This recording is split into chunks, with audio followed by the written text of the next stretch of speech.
Now the next one is weighted response time load balancing algorithm. Now this particular algorithm is very simple. Now why it is very simple? So we have the server. Let's say this is server number 1, this is server number 2, and this is server number 3. Now there is a load balancer. Now there is a new connection, new request.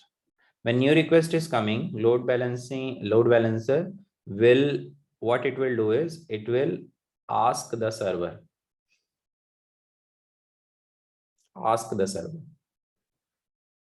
What it will ask? It will ask like whether you can serve the more request. Now server will respond. Now the server who is responding first, because it is asking the server at the same time, and the server who is responding first, let's say there is a response. So server number 3 has given the new request. If the server is responding, it means that this server is not busy or not working much. That is the meaning of responding.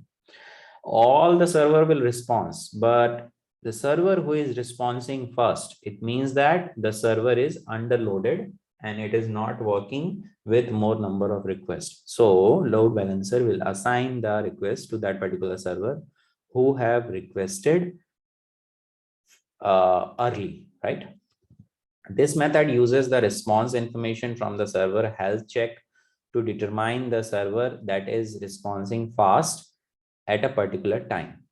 The next server access request is then sent to that particular server. This ensures that any servers that are under heavy load and which will respond more slowly are not sent the request.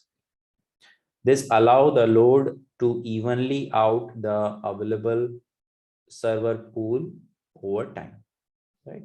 So based on the response, the load balancer will decide that which particular server will be given the new request. So this is the method that has been applied.